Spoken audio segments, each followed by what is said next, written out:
ఇప్పటిలో big breaking news చూస్తున్నాం. China ప్రభుత్వ ఆధ్వర్యంలో మీడియా సంస్థ గ్లోబల్ టైమ్స్ కు చెందిన ఎక్స్ ఖాతాను భారత్ నిలిపివేసింది. ఆపరేషన్ సింధూర్ గురించి అసత్య సమాచారాన్ని ప్రచురిస్తుందంటూ దానిని బ్లాక్ చేసింది. ఇక ఈ ఖాతాను ఓపెన్ చేయగానే అకౌంట్ విత్ హెల్డ్ అని కనిపిస్తుంది. అలాగే మరో చైనా మీడియా సంస్థ షిన్హుహా సామాజిక మాధ్యమ ఖాతాను కూడా నిలిపివేసింది. అంతేకాకుండా తుర్కీకు చెందిన టీఆర్టీ వరల్డ్ ఎక్స్ అకౌంట్ పై కూడా వేటు పడింది.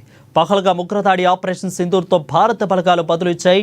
అతిగా పాక్లోని ఉగ్ర స్థావరాలను ధ్వంసం చేసిన సంగతి తెలిసిందే.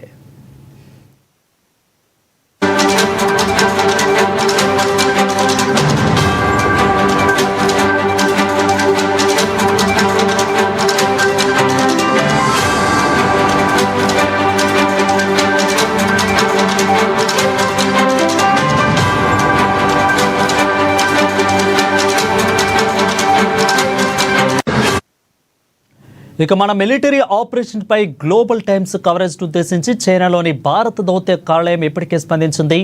డియర్ గ్లోబల్ టైమ్స్ అంటూ నేరుగా పోస్ట్ పెట్టింది. ఈ రకమైన తప్పుడు సమాచారాన్ని ప్రచురించే ముందు వాస్తవాలను ధృవీకరించుకోవాలని సిఫార్సును చేస్తున్నామని రాసుకొచ్చింది. ఆపరేషన్ సింధూర్ విషయంలో పాకిస్తాన్ అనుకూల ఖాతాలు నిరాధార కథనాలు వ్యాప్తి చేస్తున్నాయి. ధృవీకరణ లేకుండా సమాచారాన్ని షేర్ చేయడం బాధ్యతారహితాన్ని ప్రతిబింబిస్తుందని తెలిపింది. ఆపరేషన్ సింధూర్ నేపథ్యంలో నెట్టింట్లో చక్కర్లు కొట్టిన అసత్య ప్రచారానికి ప్రెస్ ఇన్ఫర్మేషన్ బ్యూరో ఎప్పటికప్పుడు చెక్ పెట్టింది. ఇక ఫ్యాక్ట్ చెక్ చేస్తూ వాస్తవాలను బయటపెట్టిన సంగతి తెలిసిందే.